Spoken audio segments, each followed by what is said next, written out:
Bienvenidos a un nuevo video. Espero que se encuentren muy bien. Bueno, en esta oportunidad vamos a ver el fallo Llerena. Es un fallo del año 2005 que involucra esta garantía de imparcialidad del juez. Sobre esto va a tratar.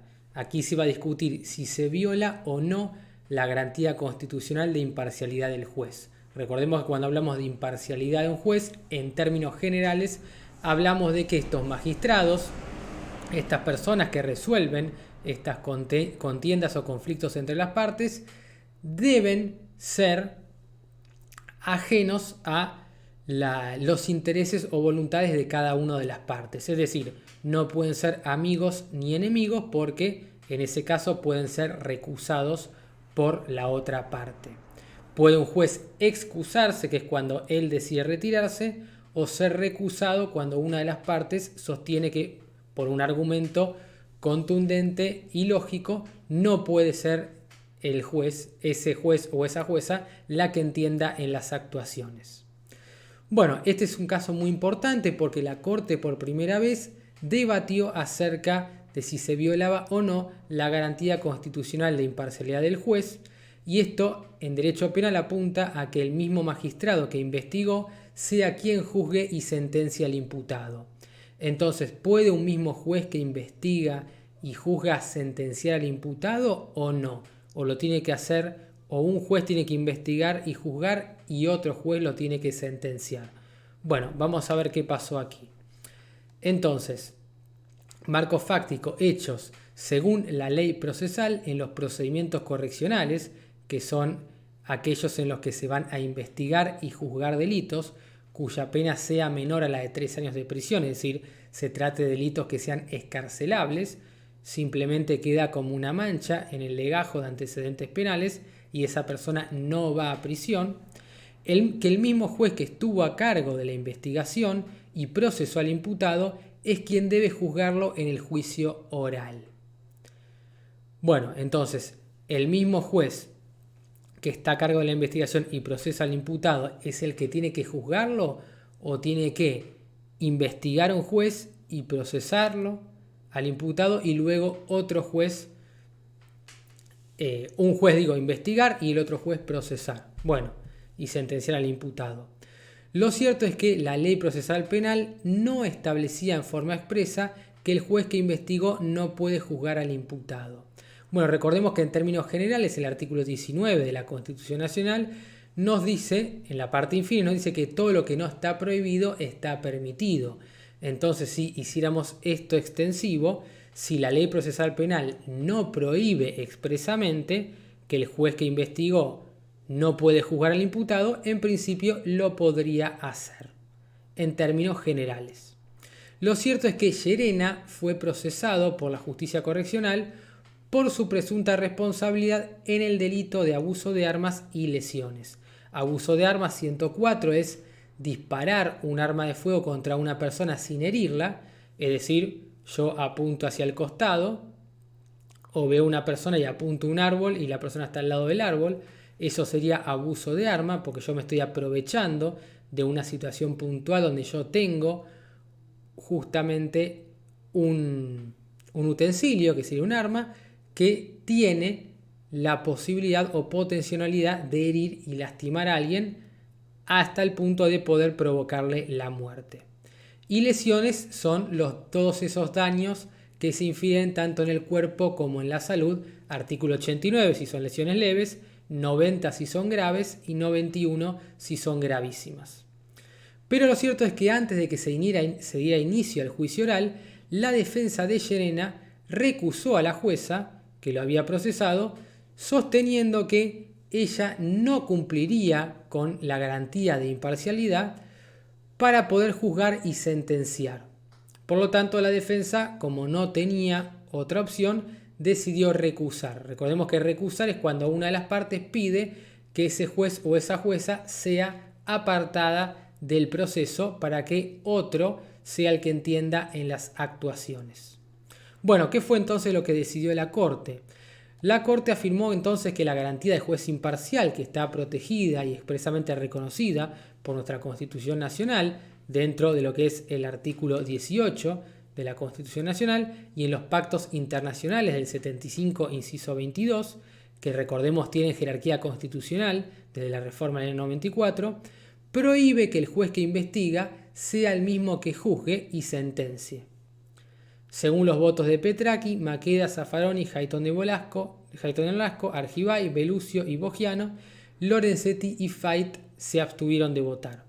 Para estos jueces que les mencioné, salvo Lorenzetti y Fait, la garantía de imparcialidad estaba afectada por una razón de tipo objetivo, que es que el juez que investigó el hecho y procesó al imputado es el mismo que tiene que juzgarlo. Es la propia organización del procedimiento correccional y la naturaleza misma de las funciones que tiene que desempeñar el juez correccional: investigar y juzgar, es decir, hacer las dos cosas. La que da el pie a temer que exista parcialidad. No es necesario entonces probar que en el caso concreto existe parcialidad. Entonces aquí se teme que haya parcialidad cuando es el mismo juez el que investiga y el que tiene que juzgar para luego condenar. Entonces la defensa dice, no, si esta jueza investigó, como se puede ver afectada la garantía de imparcialidad y puede haber parcialidad, debería ser otro juez u otra jueza la que juzgue y condene, por eso recusa al juez. Si bien hubo consenso en esta regla, es decir, se pusieron de acuerdo en esta regla por mayoría, no hubo acuerdos respecto de qué manera debe implementarse en la práctica.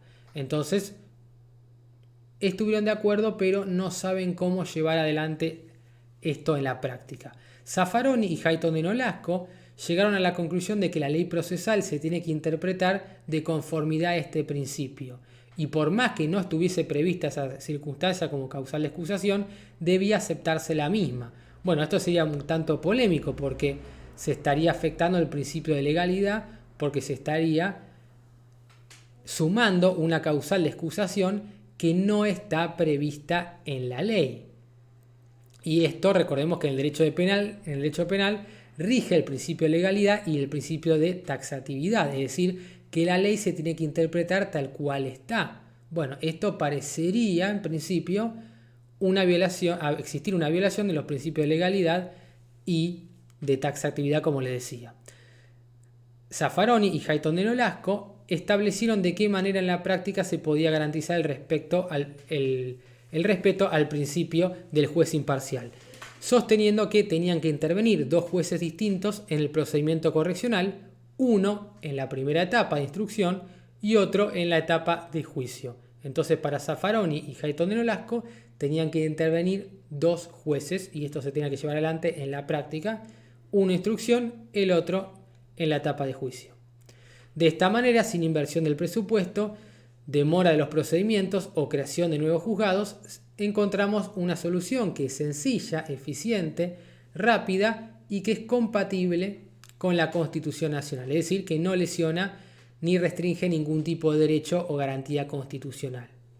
Así, el respeto de esta regla está a cargo de cada juez correccional, que deberá inhibirse de juzgar en juicio oral al imputado que previamente procesó. Es decir, cada juez correccional va a tener que apartarse y abstenerse, mejor dicho, de juzgar en un juicio oral al imputado que había procesado con anterioridad.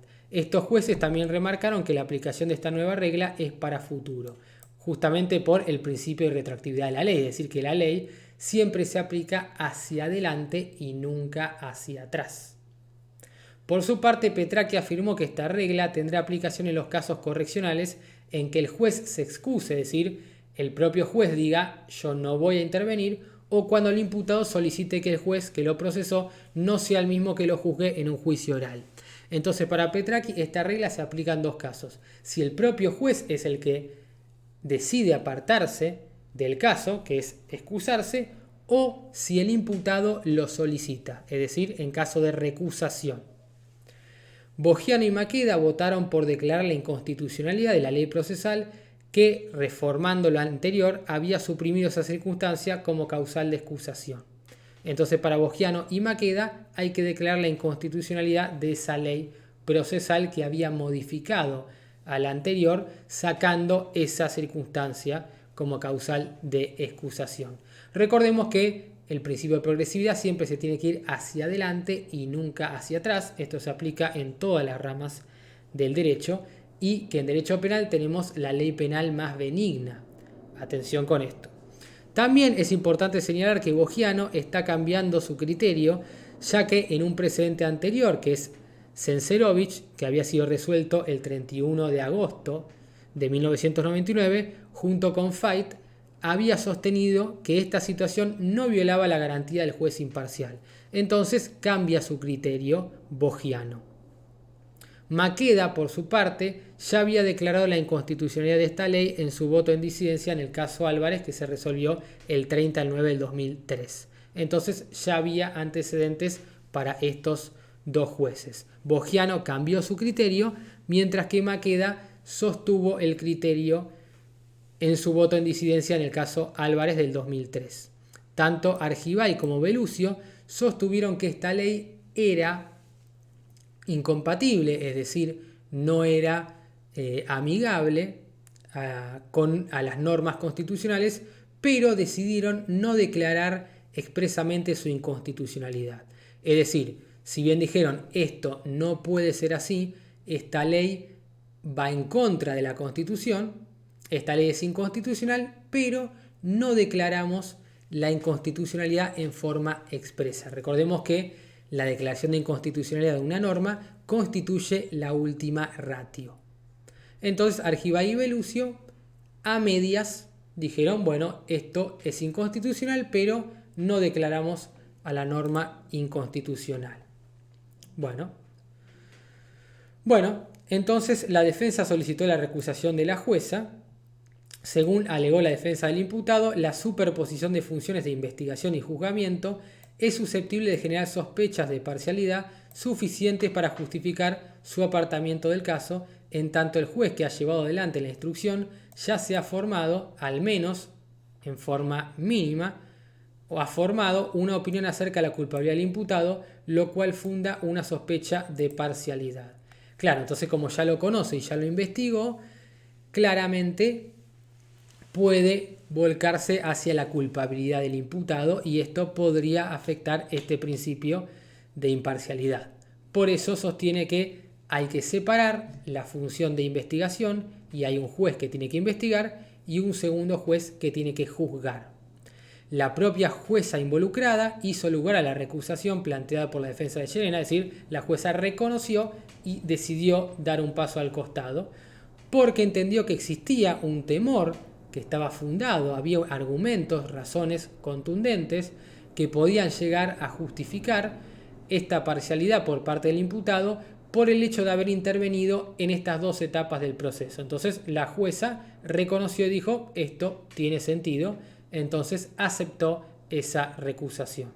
Sin embargo, la Cámara Nacional de Casación Penal rechazó la recusación de la jueza debido a que la causal alegada, esta causal que se invocó, no se encontraba prevista entre los supuestos establecidos por el Código Procesal. Bueno, justamente, si no se encuentra prevista, no se puede aceptar la recusación porque justamente se estaría yendo en contra del principio de legalidad y de taxatividad, es decir, que la norma se tiene que interpretar tal cual está y no se puede crear una norma. Es decir, el juez no puede legislar porque justamente hay que respetar el principio de división de poderes. El principio de legalidad sostiene que la ley emana del Congreso y que es el Congreso nacional o provincial el que justamente tiene que crear estos tipos penales y todos estos supuestos en materia de derecho penal y en materia de derecho civil y cualquier otra rama del derecho. A la hora de resolver, entonces, la Corte sostuvo que si bien el instituto de recusación se tiene que interpretar de modo restrictivo, es decir, de un modo literal, circunscripto y estrictamente limitado, lo cierto es que ello no puede vulnerar o violentar de ninguna manera la garantía del debido proceso que imposibilita que la jueza que intervino en la etapa previa de investigación sea la misma que termine juzgando y condenando al imputado. Por ello se tomaron las palabras de Luigi Ferrajoli y expresó que la imparcialidad del juzgador puede ser definida como la ausencia de prejuicios o intereses de este frente al caso que debe decidir, tanto en relación a las partes como en la materia. Entonces, justamente la imparcialidad es que no se deje influenciar y no se deje llevar por determinados prejuicios, intereses o estereotipos sociales o cualquier otra circunstancia que pueda conducir a que tome una decisión favorable a la condena o no. Entonces sostuvo el máximo tribunal que la misma jueza que llevó adelante la instrucción y elevó la causa a juicio se encuentra imposibilitada de realizar el juicio y dictar sentencia con respecto a ese mismo caso, ya que violaría de forma objetiva la garantía de imparcialidad. Entonces habría una violación en forma objetiva. Así, es decir, que no importaría la culpa o el dolo, que serían los elementos subjetivos. Asimismo, resaltaron también que si a pesar de que los tratados internacionales en la materia no establecen tampoco, al igual que la Constitución en forma expresa, que la investigación y el juicio deban llevarse a cabo por órganos distintos, lo cierto es que estos sí indican que la persona sometida a un proceso tiene derecho a ser oída por un tribunal imparcial. Y esto lo tenemos en el artículo 18 de la Constitución Nacional. Entonces ahí está garantizada la imparcialidad.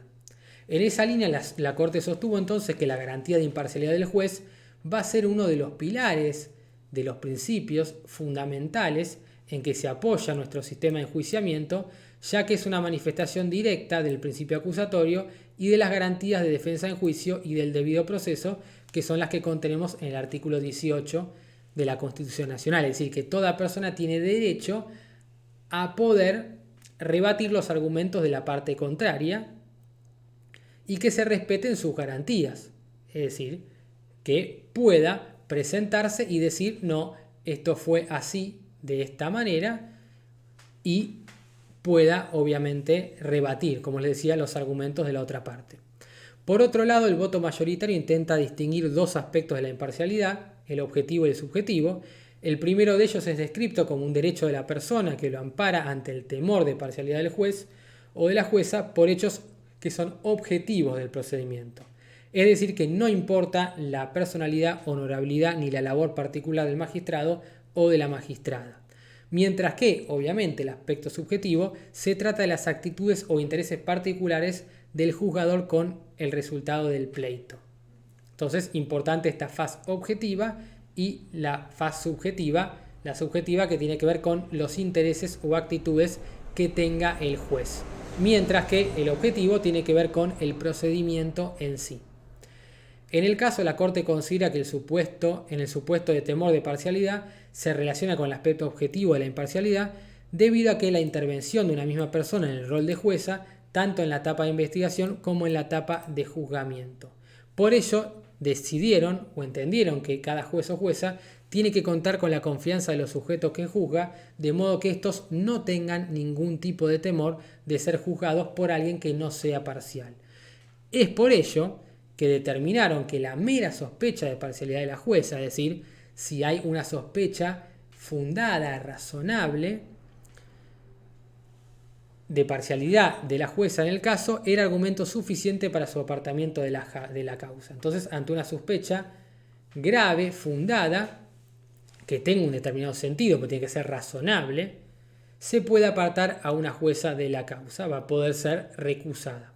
En su voto particular, el juez Petracchi recalcó o hizo énfasis en la necesidad de interpretar de forma estricta las causales de recusación que se establecen en el Código Procesal Penal. Y esto tiene que ver, lo que decía Petracchi, que en paz descanse, con respetar los principios de legalidad y taxatividad, interpretar la norma tal cual está e interpretar lo que ya esté estipulado por el legislador. Los jueces no pueden legislar, crear nuevos supuestos o, en este caso, una nueva causal de recusación que el legislador no previó a la hora de formar y sancionar la ley. No puede ser entendida como un cercenamiento del derecho a un tribunal imparcial, pues ello sería poner a la ley por encima de la Constitución. Entonces, para Petracchi, no se puede poner la ley por encima de la Constitución, porque esto claramente vulneraría el principio de soberanía constitucional que consagra el artículo 31 de la Constitución Nacional y obviamente los principios de legalidad y taxatividad que no tendrían sentido alguno si esto fuese así. Así que sin más, un saludo grande y nos vemos en un próximo video.